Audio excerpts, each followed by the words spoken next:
rubrique VOVF avec Bruno. Salut Bruno. Bonsoir Thomas. Pour comprendre et traduire la parole politique, une déclaration en version originale que vous traduisez en version française, c'est mieux, mais c'est pas simple pour nous éclairer et comprendre tout cela. Alors aujourd'hui, vous avez choisi de décrypter la stratégie de rentrée d'un leader politique qui caracole en tête dans les intentions de vote. Oui Thomas, après votre débat sur la place des femmes en politique, vous m'avez conseillé ce matin de choisir pour ma rubrique de préférence quelqu'un qui incarne la fragilité, quelqu'un dont la douceur et l'ouverture d'esprit n'est plus à démontrer. C'est la raison pour laquelle j'ai choisi de vous parler ce soir de Marine Le Pen. Marine Le Pen, dont la stratégie de communication en cette rentrée pourrait se résumer comme ceci. Surtout, ne pas l'ouvrir. Pourquoi ? Parce que c'est bien trop tôt, Thomas. Voilà. Le déménageur, c'est ça ? C'était ça son surnom. Pour autant, Bruno, on a vu 2 fois Marine Le Pen à la télé au cours de la dernière semaine. Alors pourquoi elle est tout de même apparue malgré sa stratégie ? Parce qu'elle a 2 impératifs, Thomas. Ouais. Le tout premier, c'est de ne surtout pas laisser au sol Nicolas Sarkozy, le terrain de la sécurité et de la lutte contre le terrorisme. Voilà pourquoi elle a choisi de dire ceci samedi. Début août, Nicolas Sarkozy a fait un déplacement au Maroc pour rencontrer secrètement le roi d'Arabie Saoudite et l'assurer de sa bienveillante amitié. Voilà un bon tampon dans les talonnettes anticommunautaristes de Nicolas Sarkozy, surtout si l'on traduit ses propos à l'aide de mon dictionnaire un peu personnel du langage politique, puisque Marine Le Pen ne disait en fait ni plus ni moins que la chose suivante, regardez bien.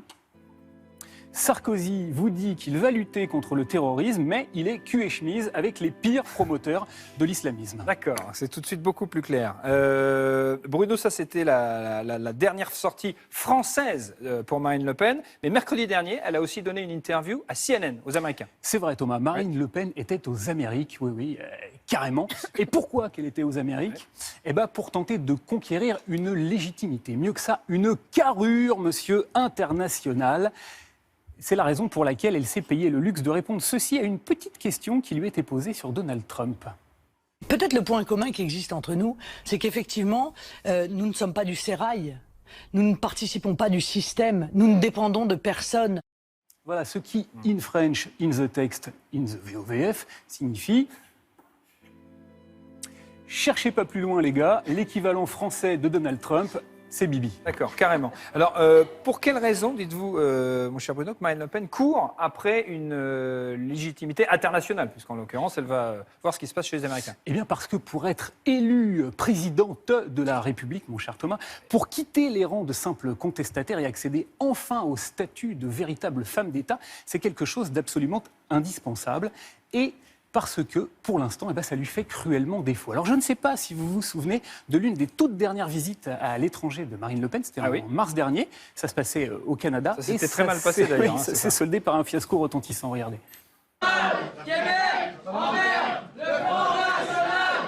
Vous chantez faux. On vous emmerde. Vous parlez faux, maman. Bon, allez les gamins, allez vous coucher maintenant. Oui Thomas, pour grandir en politique, il ne suffit pas de traiter ses adversaires de gamins, il faut une maturité que Marine Le Pen aura peut-être du mal à conquérir d'ici 2017, y compris en restant discrète. Merci beaucoup Bruno, c'est la rubrique VOVF de Bruno Donnet chaque soir.